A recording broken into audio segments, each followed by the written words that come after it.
Elementor vient de sortir une nouvelle version de son extension, mais pas que, aussi de ses formules d'abonnement. Et à travers cette vidéo, on va comparer l'avant et après d'un point de vue admin WordPress au sujet d'Elementor, parce qu'il y a quand même beaucoup de changements, donc on va voir les avantages et les inconvénients. Et aussi, on va comparer les anciennes formules avec les nouvelles formules d'abonnement pour voir qu'est-ce qui change, est-ce que le prix change, le contenu change, etc. etc. Donc maintenant, on perd pas plus de temps, on part sur mon écran. Let's go! Pour te montrer les changements d'un point de vue admin sur WordPress au sujet d'Elementor suite à sa mise à jour, on va partir sur mon environnement en local. C'est celui que j'utilise dans la plupart de mes vidéos tuto, que ce soit sur WordPress, Elementor ou le référencement naturel. Si toi aussi, tu veux créer un site WordPress sur ton environnement pour pouvoir justement tester la mise à jour d'Elementor avant de le tester sur ton site de production, c'est tout à fait possible. J'ai fait une vidéo à ce sujet-là. Je te mets le lien juste au-dessus. N'hésite pas à y jeter un petit coup d'œil à la fin de cette vidéo. Et pour faire cette comparaison, justement, je suis parti sur mon environnement en local, mais je l'ai également dupliqué pour garder l'ancienne version avant la mise à jour d'Elementor. Comme ça, on va pouvoir comparer l'avant et après. Donc, auparavant, sur Elementor, ou plutôt dans l'admin WordPress, lorsque tu avais Elementor avec son ancienne version, tu avais deux éléments. Tu avais Elementor ici et modèle ici.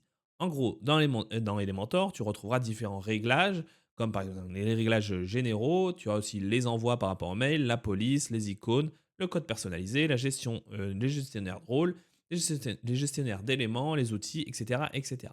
Au niveau du modèle, là, tu vas retrouver tout ce qui est les modèles enregistrés, les fenêtres modales, donc tout ce qui est pop-up, le constructeur thème, si tu veux faire des singles, des archives, etc.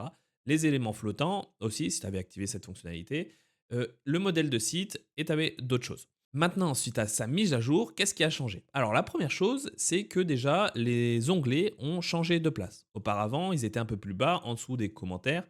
Ici, maintenant, Elementor se place en top position, on va dire, tout en haut de ton menu. Sachant que ça peut varier en fonction des extensions que tu vas ajouter. Ça peut potentiellement changer entre une, 2, 3, mais généralement, il sera quand même vers le haut. La deuxième chose qu'on peut voir, c'est que ici, auparavant, tu avais deux items. Maintenant, ils ont tout regroupé en un seul item et tu vas tout faire ici. Donc ça, c'est quand même très intéressant d'avoir tout regroupé parce que par moment, potentiellement, tu te dis, bon, j'ai envie de faire une modification, il faut que j'aille dans Elementor ou dans Model. Donc la question pouvait se poser. Là, au moins, tout est regroupé au même endroit et ça, c'est vraiment bien, je trouve pour l'avenir d'Elementor d'un point de vue admin. Ensuite, lorsque je vais survoler Elementor, là, tu vas retrouver différents éléments. Donc, accueil, on va voir ce que ça va donner. L'éditeur. Donc, l'éditeur, ici, démarrage rapide, réglage, outils, gestionnaire de rôle, modèle, envoi, modèle, éléments personnalisés, système, module, etc.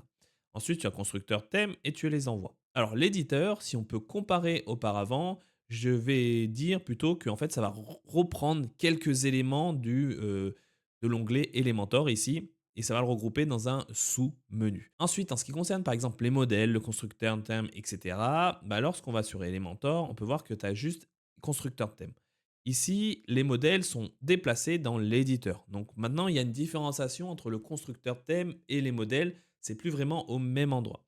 Ici, tu ne verras pas également, je ne vois pas tout ce qui est pop-up. Donc généralement, je pense que c'est plutôt dans le modèle qu'on va aller et ici, on va pouvoir retrouver différents modèles, dont peut-être les fenêtres modales. Voilà. Donc c'est ici que tu vas pouvoir rajouter un modèle et donc c'est plus dispatché en plusieurs sous-items. C'est tous les modèles sont au même endroit avec par exemple les pop-up, les modèles classiques, les sections, etc., etc. Donc je reviens juste sur le tableau de bord pour finir un petit dernier truc. Donc on avait l'envoi, ça on a vu, constructeur de thème, c'est présent ici, éditeur, c'est présent ici. Au niveau de sa structuration, moi ça ne me dérange pas forcément personnellement mon utilisation. Je trouve que ce qui est intéressant déjà, c'est effectivement tout a été regroupé au même endroit, donc ça c'est vraiment top. Le constructeur thème, généralement, c'est quelque chose que tu utilises le plus, selon moi, si tu crées des types de posts personnalisés, lorsque tu vas créer par exemple, ce qu'on avait fait à travers ce site-là, créer des recettes de cuisine, si tu veux modéliser la structuration de tous tes articles, etc., de tout ton blog, c'est très intéressant de splitter ça. Ensuite, au niveau de l'éditeur, là, effectivement, les modèles sont présents ici. Potentiellement, les modèles, si tu crées plusieurs modèles, ça serait bien quand même, je pense, de le retrouver en amont, parce que c'est quelque chose que tu peux avoir souvent à le modifier. Donc, je pense que ça serait plus intéressant de le mettre là. Et l'autre chose que je vois, c'est qu'on retrouve envoi qui est ici, mais qui est également ici dans le sous-menu. Donc là, pourquoi pas simplifier les choses et tout mettre soit dans éditeur, comme ça on enlève un élément, on a éditeur et constructeur de thème, et puis basta. pense que ça peut être intéressant de supprimer celui-là pour le mettre dans éditeur. Et là, on retrouvera tout. Et l'autre chose qui est important de savoir, il ne faut pas que tu aies le peur en le voyant, c'est le mettre à niveau. Alors, mettre à niveau, au moment où je tourne la vidéo et suite à la mise à jour, ils l'ont mis ici. Alors, le mettre à niveau, ça ne veut pas dire que tu n'as pas la version pro d'Elementor, ça veut dire que tu n'as pas leur nouvelle formule d'abonnement. Puis maintenant, ils ont une formule qui s'appelle Elementor One, je crois, ou quelque chose comme ça. On le verra par la suite à travers la vidéo. Et si tu n'as pas cet abonnement-là, en fait, le bouton va apparaître. Donc, n'aie pas peur si tu vois le bouton et que tu as la version pro. Normalement, tout est normal. Tu pourras faire toutes tes modifications, ce que tu faisais avec Elementor Pro. Donc, cherche pas à comprendre pourquoi il y a ce bouton mettre à niveau. Ne clique pas pour mettre à niveau ta formule parce que ta formule va toujours fonctionner. Donc voilà. Donc ça, c'est le petit warning à avoir. Sinon, j'ai quand même un peu creusé le sujet pour voir si on ne pouvait pas masquer ce bouton-là en fouillant un peu le code. Et j'ai trouvé justement une alternative pour masquer ce bouton-là. Alors, je l'ai partagé cette astuce-là à travers LinkedIn. Donc, si ça t'intéresse, n'hésite pas à t'abonner ou à te connecter à moi sur LinkedIn et tu pourras regarder ça et je pourrais même te l'envoyer à travers LinkedIn. Et sinon, bah, n'hésite pas aussi à t'abonner à la chaîne. Je vais faire normalement, je pense, une vidéo à ce sujet-là la semaine prochaine pour justement te proposer le code pour masquer ce petit bouton mettre à niveau qui n'a pas lieu d'être lorsque tu as la version pro d'Elementor. J'ai préféré dissocier les deux vidéos, sinon ça sera beaucoup trop long au niveau du timing de la vidéo. Donc si ça t'intéresse, n'hésite pas à t'abonner à la chaîne pour voir le code à mettre en place pour supprimer cet élément-là. Donc maintenant, moi je vais cliquer sur accueil pour voir ce que ça donne. Donc oui, effectivement, accueil, ça te renvoie sur la page d'accueil d'Elementor. Là, on s'en fiche un peu. Lorsque tu vas aller dans Editor, maintenant ce qui est intéressant, alors je vais fermer ça. Ce qui est intéressant, c'est que maintenant tout se retrouve dans un seul panel. Alors, là, donc ça, c'est intéressant parce que tout est au même endroit, mais l'autre chose qui est pas tip top, je trouve que c'est l'interface utilisateur. C'est beaucoup trop sobre, trop blanc, on voit pas les différences. D'un point de vue UX, je trouve qu'il y a des petits détails à améliorer, surtout au niveau du style pour changer tout ça. Donc, on continue par rapport à cette analyse. Lorsque je retourne dans l'ancienne version, que je vais dans Elementor, je clique dans Réglages. Ici, tu vas arriver dans les réglages d'Elementor avec les différents éléments. Dans Réglages, lorsque je vais aller dans Réglages, effectivement, tu vas retrouver la même chose. L'autre chose qui est intéressante, c'est que maintenant, tu peux facilement naviguer d'un élément à l'autre depuis cette sidebar et tu n'as plus besoin de cliquer ou d'aller dans le menu d'admin WordPress. Tout est présent au niveau de la page. Moi, je préfère cette structuration, donc la nouvelle, parce que c'est beaucoup plus logique, je trouve, de naviguer par là que naviguer par le menu. C'est beaucoup plus parlant. Personnellement, c'est mon goût. Après, au niveau des fonctionnalités et des différentes choses, normalement, tu vas retrouver exactement les mêmes choses au niveau de l'admin WordPress. On pourra, alors, je n'ai pas creusé vraiment tous les paramétrages, mais normalement, en fonction de où tu vas retrouver vraiment les mêmes paramétrages. Sauf qu'en fonction de ce que tu fais, tu pourras facilement naviguer d'un point à l'autre. Donc, on va quand même survoler un peu les différents éléments. Par exemple, là, outil, il est dans les dernières positions, alors que ici, il est en deuxième ou en troisième position. Donc, lorsque tu cliques dans outils, là, tu retrouves tous les éléments pour vider le cache, pour remplacer l'URL, pour voir les différentes versions, pour mettre le mode maintenance sur ton site WordPress. Et tu as aussi la notion de modèle de site. Donc, c'est vraiment la même chose que l'ancienne version, sauf que c'est la restructuration qui a changé. Donc ensuite, tu as le gestionnaire de rôle qui correspond également au gestionnaire de rôle qui est ici, qui permet de filtrer ou en gros, d'autoriser ce que tu es possible de faire en fonction du rôle utilisateur. Bon, moi, je ne l'utilise pas personnellement. Voilà. Ensuite, tu as les envois. Donc là, ici, normalement, tu vas retrouver tous les envois qui ont été envoyés depuis le formulaire de contact sur ton site WordPress. Bien sûr, si tu as activé cette fonctionnalité. D'ailleurs, j'ai fait une vidéo qui est récente par rapport à la création et à la structuration et comment mettre en place un formulaire à travers Elementor avec tous les paramétrages. Et vraiment, tu peux faire vraiment des choses assez poussées. Et généralement, tu n'as pas besoin d'utiliser une autre extension complémentaire. Donc si ça t'intéresse, je te mets aussi le lien juste au-dessus de la petite vidéo vers le tuto sur les formulaires Elementor. Ensuite, on va retrouver les modèles. Alors là, c'est déplié par défaut. Moi, ça ne me dérange pas parce que ça peut être très intéressant de se dire, bah ok, je vais voir les modèles enregistrés, je vais voir mon constructeur TEN, je peux aller voir mes différents éléments. Et là, on retrouve les fenêtres modèles. Donc, on retrouve un peu ce qu'on avait au niveau des modèles. Donc, modèle enregistré, fenêtre modèle, constructeur thème, etc. On les retrouve ici. Donc, c'est vraiment la même chose. Donc là, constructeur thème, je pense que ça va basculer sur le constructeur thème. Donc, c'est vraiment la même chose. Ici, rien n'a changé, je pense. Ensuite, tu as le modèle de site. Donc là, c'est pareil, ça te renvoie vers le modèle. Et ensuite, tu as les fenêtres modales où tu vas retrouver ben, toutes les modales. Donc toutes les pop-up, pour faire simple. Alors, ce qui est un peu bizarre, c'est par exemple si je change de page, si je vais sur accueil, ici j'ai un sous-menu Elementor, j'ai le sous-menu d'Elementor où là je retrouve mes modèles. Quand je clique sur modèle, ici, là je retrouve tous mes modèles de tout. Par contre, depuis la sidebar, je ne peux pas accéder à tous mes modèles au même endroit. Donc je pense que ça serait peut-être intéressant de rendre, alors je ne sais pas si c'est possible de rendre soit modèle cliquable ou tu as un sous-élément, par exemple tous mes modèles, et comme ça tu arrives ici et là tu peux faire ce que tu veux. Par exemple, boum, je veux mes fenêtres modales, j'arrive sur mes fenêtres modales. C'est un peu dommage de perdre cette notion-là, parce que par exemple, ça peut être intéressant si tu préfères passer par là, de dire ok, bon bah je vais dans tous mes modèles et ensuite je cherche, bon ok, mon pied de page, ok, ma fenêtre modale, tout comme ça, tout est au même endroit. Là en fait, ce qui est un peu dommage, c'est que ben, en fonction d'où tu vas, bah là, tu as les éléments flottants. Après, il faut que tu cliques ici pour aller. Bah, là, non, c'est pas le bon. Tu as l'élément flottant. Ensuite, par exemple, tu dois cliquer ici pour les fenêtres modales, pardon. Mais du coup, tu n'as pas un truc assez simple pour changer d'un élément à l'autre. Donc, je pense que le fait de garder cette notion de modèle global, donc cette section-là, ça peut être vraiment plus intéressant selon moi. Alors, c'est mon avis. Et je pense aussi à l'usage que tu en as. Après, généralement, pour ces éléments-là, il y a moi, personnellement, à mon usage et aux usages que je vois des autres personnes qui utilisent Elementor, on passe généralement pas trop par l'admin WordPress. C'est plus lorsque tu es sur le site, ton site internet. Généralement, ce qui se passe, c'est que tu vas le modifier avec Elementor et là, tu vois ben, tous les différents éléments qui sont possibles de modifier. Donc l'entête, le pied de page et la nouvelle année. Donc ça, c'est une fenêtre modale, c'est une pop-up. Oui, parce que j'ai aussi fait une vidéo sur ben, comment créer des pop-up à travers Elementor. J'en profite pour te glisser le lien juste au-dessus. N'hésite pas à y jeter un petit coup d'œil si ça t'intéresse. Donc voilà par rapport à ça. Ensuite, on enchaîne avec les éléments personnalisés. Donc là, maintenant, dans les éléments personnalisés, bon, c'est tout ce qui est police, icône et code. De l'autre côté, dans l'ancienne version, on va retrouver ça pareil ici au niveau des éléments. Donc là, tu as icône, police personnalisée, mais sauf que c'était pas, les trois n'étaient pas groupés. Tout était au même endroit. Donc là, ils ont décidé de les éléments personnalisés, de les regrouper au même endroit. Donc pourquoi pas, c'est intéressant, selon moi, de regrouper ça à cet endroit-là. Ensuite, on a le système. Donc, on a l'onglet système. Au niveau du système, on trouve donc les informations système. J'imagine que c'est les informations générales par rapport à ton environnement WordPress.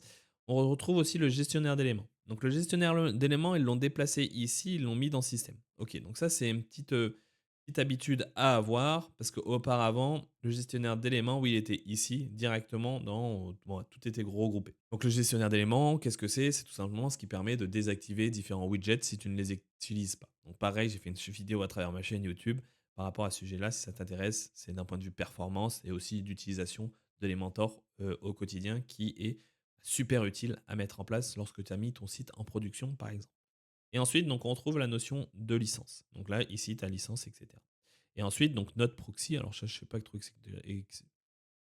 Donc, ensuite, tu as la notion de note proxy. Donc, ça, je ne sais même pas ce que ça fait. Ah, ok, ça, c'est peut-être potentiellement lorsque tu as activé les notes sur Elementor. Parce que tu as une fonctionnalité qui permet d'ajouter des notes pour que si tu as en mode plusieurs personnes qui travaillent dessus, chacun rajoute des petites notes pour dire ah, moi, je pense peut-être modifier ça, mettre ça à cet endroit-là, etc., etc. Moi, personnellement, je ne l'utilise pas forcément. Donc voilà par rapport à l'admin WordPress, la nouvelle version. Alors moi, ce que j'aime dans cette nouvelle version, c'est que ils ont tout intégré au sein d'une même page. En gros, tu as l'impression que c'est toujours dans la même page et tu as une sidebar qui change. Donc on est toujours focus dans ça. On n'a pas besoin d'aller dans l'admin, le menu WordPress pour faire ces modifications. Donc je trouve ça plus intéressant de faire cette version-là. Après, comme je te le disais, moi je trouve qu'il manque un peu de couleurs, de certaines choses, c'est trop noir, trop blanc, trop épuré. Donc je pense qu'ils peuvent rajouter un peu plus d'éléments pour justement rajouter un peu plus de peps à cette page-là. Donc après, je pense que c'est quand même une première version de cette nouvelle version. Donc c'est une sorte de MVP. En gros, ils ont testé ça, voir la nouvelle version, récupérer les retours utilisateurs et après faire des améliorations. Généralement, c'est comme ça qu'on fonctionne d'un point de vue développement. Donc voilà par rapport à ça. Et l'autre chose donc, qui est trouve vachement intéressante par rapport à l'ancienne version, là, c'est quand même d'avoir regroupé les deux éléments au même endroit. Des fois, c'était chiant, comme je le répète, c'était chiant d'avoir Elementor et modèle dans deux éléments différents. Là, ils ont tout regroupé au même endroit, comme ça, on ne se casse pas la tête à savoir, ah oui, alors je cherche que je cherche, c'est dans les modèles ou c'est dans Elementor. Là, vraiment, tout est au même endroit. Donc voilà par rapport aux petites modifications d'un point de vue admin WordPress, l'avant et après. Si tu as des questions par rapport à ces nouveautés, si toi en faisant tes tests, tu as vu qu'il y a des fonctionnalités qui ont disparu ou pas, n'hésite pas à me les mettre dans les commentaires. Et aussi, j'aimerais bien savoir que tu en penses de cette nouvelle version d'Elementor. Est-ce que tu trouves ça top d'un point de vue utilisation ou tu te dis, oh, non, c'est horrible. Après, il faut être indulgent avec Elementor. C'est une phase d'adaptation parce que c'est comme tout quand tu changes d'un outil, lorsqu'il y a des nouvelles mises à jour, comme par exemple quand tu utilises un ordinateur et qu'on passe de Windows 10 à Windows 11 ou une version de macOS, il y a des changements et il faut quand même s'habituer. Maintenant, on va partir sur les nouvelles formules d'Elementor. Alors, il me semble, c'est quand même à confirmer que normalement, tu ne seras pas forcé de changer ta formule. Tu pourras garder la formule que tu as auparavant s'il y a quand même des petites modifications. Mais quand même, c'est à confirmer. Maintenant, on va voir ce qui change. Alors, pour comparer l'avant et après, moi, ce que j'ai utilisé, c'est Webback Machine. C'est un outil qui permet en fait de récupérer les anciennes versions d'un site internet.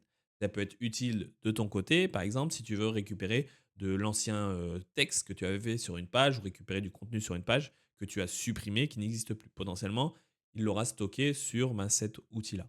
Si tu veux une vidéo vraiment dédiée sur Web Machine, n'hésite pas à me le dire en commentaire et j'en ferai une. C'est vraiment un outil vraiment efficace. Et du coup, à travers cet outil-là, j'ai récupéré la page des anciens prix d'Elementor. Donc auparavant, ce que tu avais, c'était donc une version Pro et une version WooCommerce. Alors on va pas forcément s'attarder sur la version WooCommerce, parce qu'il n'y a même plus cette version WooCommerce. Mais personnellement, généralement, je pense que les personnes utilisaient plutôt cette version Pro. Auparavant, tu avais 4 formules. Alors, tu n'en avais pas 4, je crois. Tu en avais une cinquième ou peut-être ça avait changé. Bon, on va partir sur ces 4-là. Donc, tu avais Essentiel qui permettait d'avoir un site, mais tu ne pouvais pas avoir, par exemple, les pop-up, le custom CSS. Si tu utilisais WooCommerce, tu n'avais pas les widgets et tu n'avais pas la notion de note. Il faut savoir aussi que tu n'avais pas tous les widgets pro. Donc, tu vois, il y a une différence. Tu en as 57 et 86. Donc après, tu avais l'Invented Solo, donc ceux qui voulaient créer leur propre site eux-mêmes avec toutes les fonctionnalités des mentors, sachant que de mémoire, il me semble aussi que une licence était valable sur plusieurs environnements, c'est-à-dire, par exemple, tu pouvais utiliser euh, un abonnement pour un site en local, donc sur ton ordinateur, par exemple point local. Tu pouvais l'utiliser pour ton site en production, mais tu pouvais aussi l'utiliser sur ton site si tu avais créé un site en staging. Par exemple, dev.tonnomdedomaine.fr, et ben, normalement, une seule licence était suffisante. Cette formule était suffisante. Donc voilà, donc la première était à 4,99, l'autre à 6,99. Après, tu avais Advanced. Donc là, ici, c'était pour 3 sites. Donc voilà, tu retrouvais la même chose, mais pour 3 sites. Et ensuite, tu avais donc l'expert. Donc là, sur 25 sites, c'était à 16 euros, 16,99 $. Donc tu avais la même chose, sauf donc tu avais plus de sites. Et tu pouvais choisir à 1000 sites. Et là, c'était à 33,25 dollars. Ce qui correspondait à 399 dollars à l'année. Maintenant, sur Elementor, la nouvelle version, donc, tu as déjà 2 onglets. Une pour toi-même, donc on va retrouver l'essentiel. J'imagine que c'est la même chose que celle-ci, donc ils ont arrondi à l'unité supérieure. Advanced Solo, pareil, ici 7 euros. Advanced tout court, qui correspond à celle-ci, j'imagine. Et ensuite, tu avais la One. Donc ça, c'est la nouvelle pour ceux qui veulent créer leur site. C'est ce qui s'appelle la One. Donc ça, on va voir ce qui va changer. Ensuite, pour build pour tes clients, donc là, ça va être plus par rapport à celle de agency. Donc, tu avais, si je coche, voilà, tu avais expert et agency lorsque c'était à 1000 items, 1000 sites. Donc là, pareil, tu retrouves expert et one agency. Donc, c'est plus seulement agency, mais c'est one agency. Au niveau du prix, on retrouve la même chose, 17. Donc là, c'est bon, 17, c'est marqué en euros, donc c'est 17 euros. Et après, 37 pour l'autre qui est à y arriver à 33. Donc il y a une petite augmentation pour le One Agency et on verra ça, pourquoi. Bien sûr, si tu coches par mois, ça sera plus cher que à l'année, comme généralement tout ce que tu utilises comme outil. Alors, donc, je ne vais pas forcément analyser parce que j'ai l'impression que c'est à peu près la même chose. Donc, regarde, il y a la pop-up. Donc là, tu n'as pas le droit encore. C'est la même chose qu'auparavant. Ici, la différence, c'est qu'ils ont rajouté donc cet élément-là que tu n'avais pas, l'optimisation des images, l'accessibilité, ouais, donc là, les notes, site mailer, managing, donc ça, c'est coming soon. Ok, en gros, pour faire simple, depuis quelques temps, Elementor a créé d'autres produits complémentaires et qui gravitent autour de sa solution de builder. Par exemple, un système pour héberger son site, un système pour les images, l'optimisation des images, un système pour l'accessibilité, c'était Ali, et un système, par exemple, pour de l'IA qui était NG. Pour ces deux derniers éléments, NG et Ali, j'ai fait une vidéo sur ma chaîne YouTube. Si tu veux aller jeter un petit coup d'œil, n'hésite pas à aller sur ma chaîne YouTube pour voir tout ça. Et aussi, ils avaient créé un truc qui servait pour l'envoi des mails, pour en fait mieux gérer l'envoi des mails. Donc en fait, ils ont regroupé, ils ont créé d'autres produits. Et l'idée dans cette nouvelle version, en fait, c'est qu'ils ont décidé de se dire, bah, en fonction de l'abonnement que tu vas avoir à disposition ces différents outils. Et là, bah, par défaut, pour les 3 premiers, on va retrouver vraiment la même chose qu'auparavant sur, les anciens prix, d'Elementor, sauf qu'effectivement, tu ne retrouves pas les nouveaux produits que Elementor propose. Donc l'optimisation des images, l'accessibilité et cetera et cetera. Par contre, avec leur formule One, ici, tu peux voir que ici, tu peux accéder à l'extension qui permet d'optimiser pardon, les photos. Par exemple, le poids des images, aussi la redimensionnement, aussi le format WebP à vif. Alors, je n'ai pas testé encore l'extension, mais c'est ça l'idée de cette extension-là.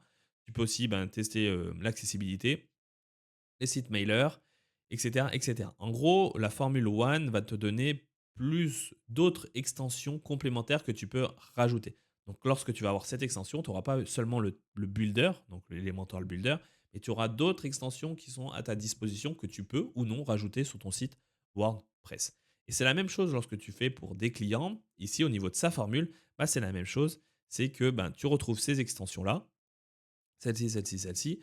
Et en version expert freelance, ici, tu ne les as pas à disposition. Alors, ce qu'il faut faire attention et ce qu'il faut être un peu plus lucide, on va dire, c'est que c'est pas nécessaire d'utiliser les extensions ou les add-ons d'Elementor. Si tu as ta propre stack, tu as tes propres outils, si tu ne veux pas changer, tu peux tester quand même, mais si tu n'as pas envie de changer, ça ne veut pas forcément dire que ton builder ne va pas marcher. En gros, tu peux toujours continuer à utiliser ton builder Elementor et ensuite, tu utilises tes autres extensions que tu utilises au quotidien pour faire les différentes tâches. Par exemple, l'optimisation des images. Moi, par exemple, j'utilise Imagify et il fonctionne très bien. Donc, je peux le continuer. Par contre, effectivement, j'ai un abonnement premium à Imagify, donc potentiellement, je pourrais envisager d'arrêter cet abonnement-là parce que avec Elementor, j'ai l'optimisation des images. Et il faut quand même checker auparavant que cette extension fait la même chose que l'autre extension et qu'au niveau de la qualité et du process qui est mis en place, ça correspond vraiment à ce que tu veux. Donc voilà. Donc l'idée, c'est de pas forcément d'installer à chaque fois tout ce qui est proposé par Elementor. Si toi, ton but principal, c'est d'utiliser Elementor, ton builder, tu peux l'utiliser simplement, par exemple, avec une offre un peu plus moins avancée comme celle-ci, si tu n'as pas besoin de plus de 25 sites, par exemple. Après, effectivement, tu seras obligé de passer à l'autre. Moi, personnellement, j'avais l'ancienne offre agence, qui est ici, agency, mais je ne vais pas forcément passer à One Agency, à part si je suis obligé, mais il ne me semble pas que ça te force le changement. Tu peux garder l'ancienne version. Donc voilà par rapport aux gros changements au niveau des formules d'Elementor, c'est qu'ils ont, donc comme je le répète, c'est qu'ils ont mis à disposition d'autres extensions et en gros ils ont changé leur offre pour dire en gros dans cette formule-là maintenant tu disposes plus seulement du builder mais tu disposes d'autres choses, d'autres extensions qu'on est en train de développer. Donc peut-être qu'à l'avenir il y aura d'autres produits qui vont se créer en parallèle et autour et peut-être qu'ils vont l'ajouter dans leur formule. Donc ça sera à voir par la suite. Et l'autre petit détail que je voulais te dire, c'est comme je l'avais dit au début de la vidéo, alors pas au début, mais quand je t'ai montré l'admin WordPress, tu avais un petit bouton mettre à niveau. Et en gros, ça veut dire que en fait, ils veulent que tu mets à niveau vers la formule One, que ce soit la One Agency ou la One One One. Moi, dans mon cas, vu que j'avais la formule Pro Agency, ou juste Agency, quoi, mais pas la One, j'ai quand même ce petit bouton mettre à niveau. Alors que j'ai quand même la version qui est la plus haute qu'on peut avoir à travers Elementor. Donc voilà, la petite nuance par rapport à mettre à niveau, c'est seulement si tu ne disposes pas de la One. Donc c'est pas forcément une obligation de cliquer dessus pour mettre à niveau ta formule. Tu peux rester tel quel tant qu'ils ne te disent pas le contraire. Et voilà, on arrive à la fin de la vidéo. Donc, comme tu as pu le voir, j'ai fait un petit tour à travers l'admin WordPress, mais aussi des formules d'abonnement. Comme je te l'ai dit, d'un point de vue admin WordPress, je trouve que c'est en bonne voie d'un point de vue Elementor. Ils regroupent tout au même endroit. Alors, il y a des petits détails à changer, mais dans l'idée, ils vont dans la bonne direction pour vraiment simplifier les choses. Alors, selon moi, et comme d'habitude, c'est en fonction des goûts et des couleurs de chacun. Mais pour moi, c'est une bonne avancée dans une bonne direction. Maintenant, au niveau des formules Elementor, si tu utilises uniquement le builder Elementor, bah pour moi, tu n'auras pas de gros changements à faire. Bah, il n'y aura pas du tout de changement à faire. Tu peux garder ce que tu as actuellement. Parce qu'en fait, les nouvelles versions, donc les One Agency ou les One tout court, comme je te l'ai dit, ça te permet de rajouter d'autres extensions que Elementor a créé ou est en train de créer. Et toi, dans ton cas, si comme moi, tu utilises uniquement le builder Elementor, tu peux rester dans ta version actuelle. Tu auras juste le mettre à niveau qui est présent. Donc potentiellement, ils vont l'enlever au fil de l'eau, peut-être avec des mises à jour, suite aux différents retours. Mais sinon, n'hésite pas à suivre ma chaîne YouTube. Je te partage. Là, je vais enchaîner directement avec la prochaine vidéo pour justement masquer ce bouton-là. Donc voilà, au niveau des hébergements, comme je te l'ai dit, ne te casse pas trop la tête, reste sur la formule que tu as actuellement. Ne va pas prendre celle qui est au-dessus parce qu'il n'y a pas forcément d'intérêt, selon moi, si tu utilises d'autres extensions qui permettent de faire le taf. Après, si tu veux y aller, tu peux y aller pour tester et tu as même 30 jours pour revenir en arrière. Donc voilà par rapport à tout ça et à tous ces changements. Si tu as aimé cette découverte et cette vidéo, n'hésite pas à mettre un like sous la vidéo, ça l'aide pour son référencement et ça me donne aussi beaucoup de force au quotidien pour continuer et pour te produire ce genre de vidéos découvertes ou tutos. Si tu as des questions, n'hésite pas à me les mettre dans les commentaires juste en dessous. Et si tu veux me montrer que tu es encore présent à ce moment-là de la vidéo, n'hésite pas à mettre dans les commentaires Elementor. Et comme ça, je saurai que tu as regardé la vidéo jusqu'à la fin. Et si tu veux suivre mes prochaines vidéos qui vont sortir à travers ma chaîne de YouTube, n'hésite pas à t'abonner à la chaîne avec le bouton qui est juste en dessous. Sur ce, je te dis à bientôt pour une prochaine vidéo. Ciao, bye bye.